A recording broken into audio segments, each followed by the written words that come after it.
A lifeguard saved 2 kids from drowning. The mother's response will sicken you. Never judge a hero by his tattoos. I'm originally from Orange County, California, where I had the pleasure and honor of serving as a Newport Beach ocean lifeguard for 5 seasons. Whenever I could, I got shifts working the point. If you wanted to save lives, that's where you worked. The point was known for its massive, spontaneous rip currents. So, late in a shift, I'm working Tower 15. 2 blocks to my right is another guard named Mike, working Tower 17. I'd known Mike for a number of years. He calls me over the phone and says, "Hey, I got a couple kids. I gotta go give them a warning. Keep an eye on us." I say, "Sure," and hang up. Anytime you get out of your tower, you're supposed to let somebody else know, in case a situation develops.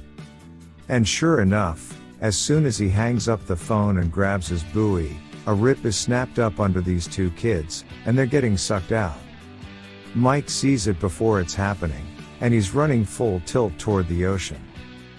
I scan the water. All I see is 2 small noses bobbing in the choppy water.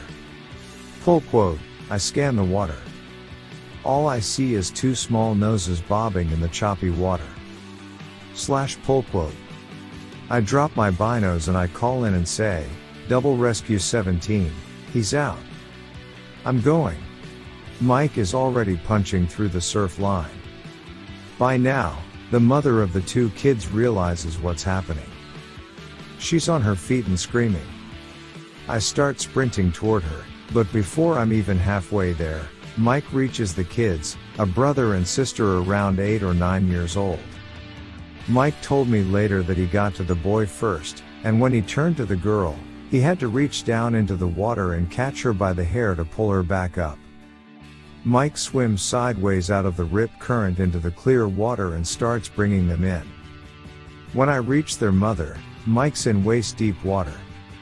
These kids are so exhausted, they can't walk, and so Mike's carrying them. He's got one under each arm. I turn to their mom and say, "Hey, it's gonna be okay. They're safe." I see the terror start to drain out of her. Then she glances back and gets her first good look at Mike. And a crazy thing happens.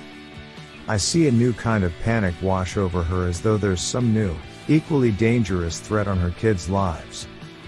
She rushes up to Mike and snatches her kids and turns up the beach. Not even a thank you. Now, Mike had a rough upbringing. You can tell just by looking at him. He has a number of really intimidating tattoos, and his shaved head shows the scar he got from a broken beer bottle. Maybe he wasn't the friendliest guard on the beach. I admit, I didn't really get along with Mike. But everything he lacked in PR skills, he more than made up for in life-saving ability. If any other guard had been working 17 that night, including me, there'd be a very real chance that that mother wasn't going home with both her kids. I have a young son and daughter, and I can't even imagine the depth of her terror, and so I sympathize with her. Even in her assessment of Mike, 'cause he was a really intimidating guy. Maybe she didn't know anybody who looked quite like Mike. He wasn't her idea of a knight in shining armor. That doesn't change the fact that he had just rescued her kids. It was hard to understand what had happened in her heart. Mike just glanced at me, shrugged, and jogged back to his tower. That was over 10 years ago. If you asked Mike about it today, I doubt he'd even remember. But I won't forget.